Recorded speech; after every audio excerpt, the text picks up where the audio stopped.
ആസിഫ് അലി നായകനായി എത്തുന്ന level cross ചിത്രത്തിന്റെ ടീസർ ശ്രദ്ധേയമാകുന്നു. സൂപ്പർ ഹിറ്റ് ചിത്രം കൂമനു ശേഷം ജീത്തു ജോസഫ് അവതരിപ്പിക്കുന്ന ആസിഫ് അലി നായകനായ ചിത്രം ലെവൽ ക്രോസിന്റെ ടീസർ റിലീസായി. ഇതുവരെ കണ്ടിട്ടില്ലാത്ത ഒരു മേക്ക് ഓവറിലാണ് ആസിഫ് അലി ചിത്രത്തിലെത്തുന്നത്. ആസിഫ് അലിയുടെ അവസാനം റിലീസ് ചെയ്ത ചിത്രം തലവൻ തിയേറ്ററുകളിൽ മികച്ച വിജയം നേടിക്കൊണ്ട് മുന്നേറുകയാണ്. ഇതിനിടയിലാണ് താരത്തിൻ്റെ വേറിട്ട് നിൽക്കുന്ന പുതിയ റോൾ വന്നത്. ഏറെ പ്രതീക്ഷയോടാണ് ആരാധകർ ലെവൽ ക്രോസിനായി കാത്തിരിക്കുന്നതെന്ന് നിരവധി പേർ ടീസറിന് താഴെ കമൻ്റായി കുറിച്ചിട്ടുണ്ട്. കാഴ്ചയിൽ മാത്രമല്ല മേക്കിങ്ങിലും ചിത്രം വേറിട്ട് നിൽക്കുമെന്ന് പ്രതീക്ഷയാണ് ടീസർ നൽകുന്നത്. ടുണീഷ്യയിൽ ഷൂട്ട് ചെയ്ത ആദ്യ ഇന്ത്യൻ ചിത്രം എന്ന പ്രത്യേകതയും ലെവൽ ക്രോസിനുണ്ട്.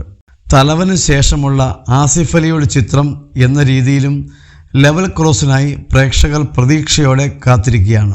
സംവിധായകൻ അർഫാസ് അയൂബിൻ്റെ സംവിധാനത്തിലാണ് ലെവൽ ക്രോസ് ഒരുങ്ങിയിരിക്കുന്നത്. ജീത്തു ജോസഫിൻ്റെ പ്രധാന സംവിധാന സഹായിയും ശിഷ്യനുമാണ് സംവിധായകൻ അർഫാസ് അയൂബ്.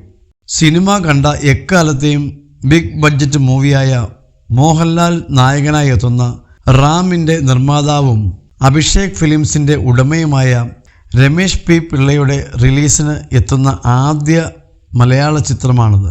സീതാരാമം, ചിത്ത, ഉറിയടി തുടങ്ങിയ ഹിറ്റ് സിനിമകളുടെ സംഗീത സംവിധായകനായ വിശാൽ ചന്ദ്രശേഖർ സംഗീതമൊരുക്കുന്ന ആദ്യ മലയാള ചിത്രമാണിത്. ലെവൽ ക്രോസിൻ്റെ കഥയും തിരക്കഥയും അർഫാസിൻ്റെതാണ്. ആസിഫ്, അമല പോൾ, ഷറഫുദ്ദീൻ കോമ്പിനേഷൻ ആദ്യമായി വരുന്ന ചിത്രം കൂടിയാണിത്. ഒരു ത്രില്ലർ മൂഡിൽ ഒരുക്കിയ ചിത്രത്തിൻ്റെ മ്യൂസിക് റൈറ്റ് വമ്പൻ തുകയ്ക്ക് തിങ്ക് മ്യൂസിക് സ്വന്തമാക്കിയിരുന്നു.